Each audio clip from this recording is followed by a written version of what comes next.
नमस्कार, मी डॉक्टर कविता राणे. जेम विशेष मध्ये आपल्या सर्वांचं स्वागत. अमेरिकन सरकारनं 4 दिवसांपूर्वी एक दूरगामी निर्णय घेतलाय.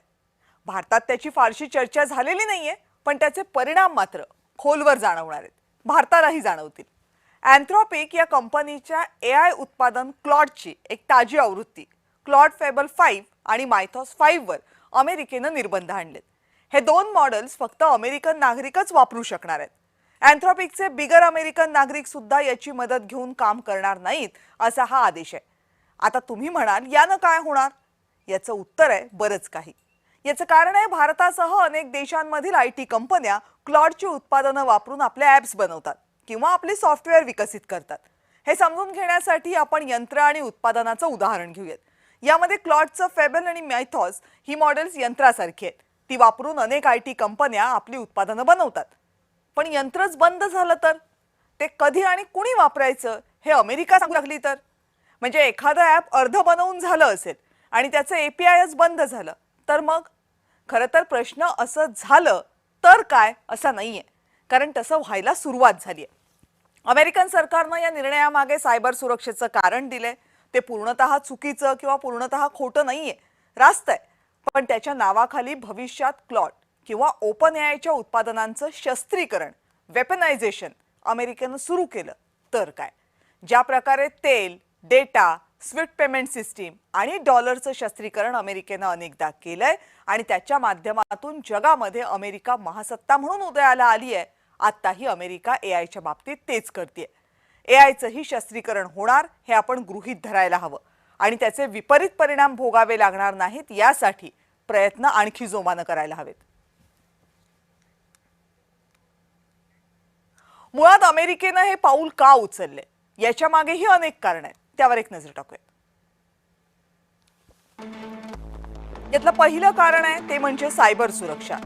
डिजिटल सुरक्षा प्रणालींना 100 पैकी 73 वेळा भेदण्याची फेबल 5 ची क्षमता आहे. त्यामुळे बँकिंग सिस्टीम्स, पेमेंट यंत्रणा, क्रेडिट कार्ड कंपन्या यांचं कामकाज धोक्यात येऊ शकतं.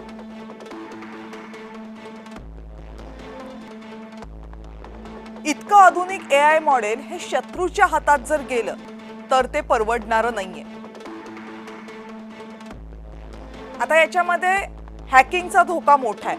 फेबल 5 हॅक करणं हे तुलनेनं सोपं आहे. तसं झालं तर बरीचशी संवेदनशील माहिती बाहेर येण्याची भीती आहे.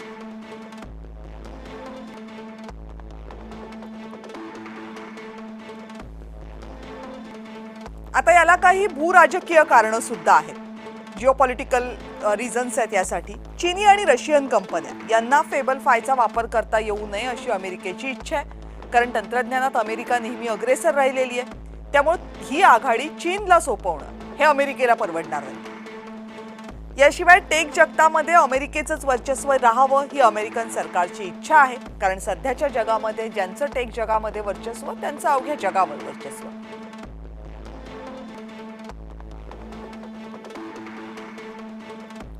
आता अमेरिकेनं एआयचा वापर शस्त्र म्हणून केल्यामुळं भारतानं लगेचच सतर्क होण्याची गरज आहे. याचं कारण म्हणजे अमेरिका जर हे पाऊल एकदा उचलू शकते तर भविष्यातही असाच आदेश निघण्याची शक्यता नाकारता येत नाही. म्हणून इन्फोसिस, TCS, टेक महिंद्रा यासारख्या भारतीय आयटी कंपन्यांनी एआय मध्ये मोठी गुंतवणूक करण्याची नितांत गरज आहे. आतापर्यंत या कंपन्या अमेरिकन ग्राहक कंपन्यांचं काम करून देत आल्यात. या भारतीय आयटी कंपन्यांची स्वतःची अशी खूप कमी उत्पादनं आहेत. जी चूक आयटी लाटेमध्ये केली ती एआय लाटेच्या सुरुवातीला करून चालणार नाही असं आम्ही म्हणतोय. याचं कारण अमेरिकेचं आंतरराष्ट्रीय राजकारण. उदाहरण म्हणून रशिया युक्रेन युद्ध घेऊ. रशियाला जेरीस आणण्यासाठी अमेरिकेनं रशियावर आर्थिक निर्बंध लावले. म्हणजे नक्की काय केलं? म्हणजे स्विफ्ट नावाच्या आंतरराष्ट्रीय पेमेंट यंत्रणेमधून रशियाला बाहेर काढलं.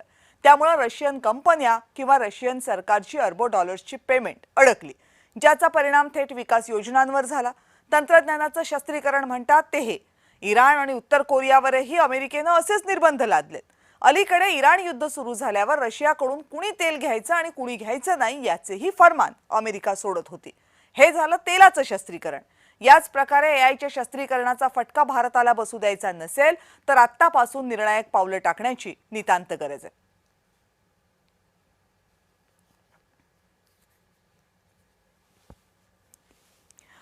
सगळ्या संदर्भात भारताला आपली पावलं उचलावी लागतील, कारण भविष्याला भारताला सुद्धा एआयच्या जगामध्ये वावरावं लागणार आहे.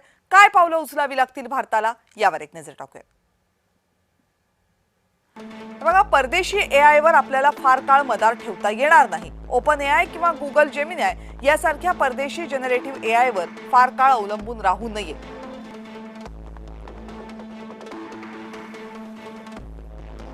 भारतीय कंपन्यांनी स्वतःचे क्लाउड एपीआय विकसित करावेत.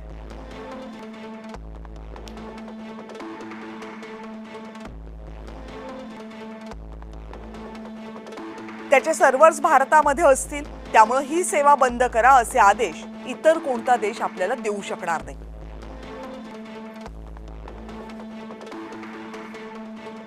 ओपन सोर्सचा वापर, मेटाचं लामा किंवा अन्य ओपन सोर्स एपीआयचा वापर आपल्याला करावा लागेल.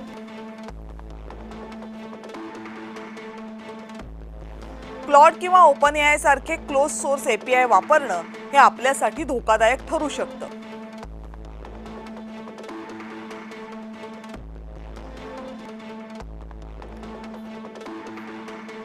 आता ह्या डेटाचं सार्वभौमत्व विदा कुणाची असेल? भारतीय नागरिकांचा डेटा हा सरसकट अमेरिकन कंपन्यांना वापरू देऊ नये, कारण हा प्रचंड मोठ्या प्रमाणातला डेटा आहे आणि तो देशाच्या सुरक्षेशी संबंधित आहे. भारतीयांचा डेटा हा भारतातल्या सर्व्हर्सवरच ठेवायचा अशी सक्त अट आता घालावी लागेल. या बदल्यामध्ये अमेरिकन टेक कंपन्यांचं तंत्रज्ञान कोणत्याही अडथळ्याविना आपल्याला वापरता यावं.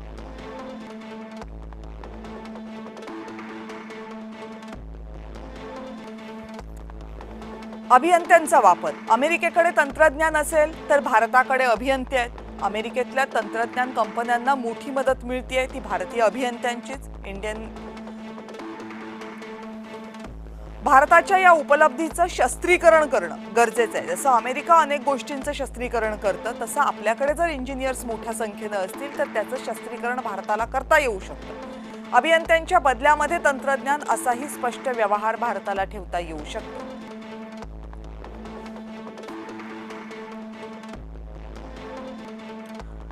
यानंतरचा मुद्दा आहे सेमीकंडक्टर्सचा.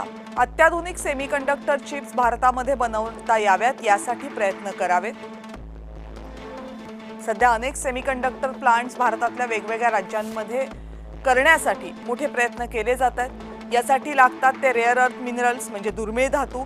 त्यासाठी चीनला फाटा देत जपान, ऑस्ट्रेलिया, दक्षिण अमेरिकेतल्या देशांशी करार भारताला करता येतील ते भारतानं केले पाहिजेत.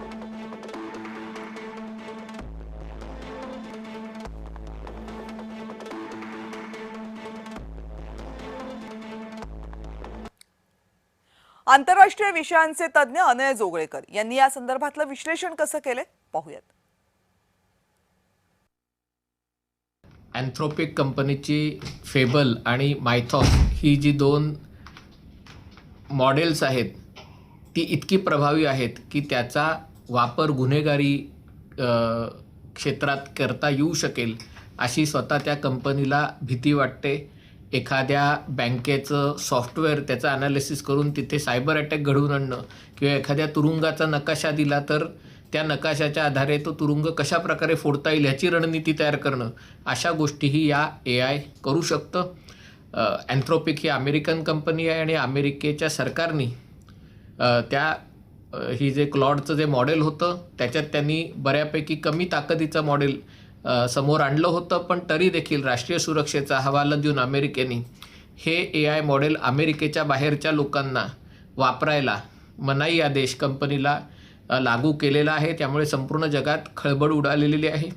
ही गोष्ट खरी आहे की राष्ट्रीय सुरक्षेचा मुद्दा महत्त्वाचा आहे, पण अशा प्रकारे जर अमेरिकेसारखा देश आर्टिफिशियल इंटेलिजन्सचं तंत्रज्ञान त्याच्यामध्ये एक देशाच्या सीमाच्या अंतर्गत त्याच्या वापरास परवानगी देणार असेल आणि इतर देशांना ते वापरायला मज्जाव करणार असेल तर AIच्या क्षेत्रातही सार्वभौमत्वाचा विषय येतो.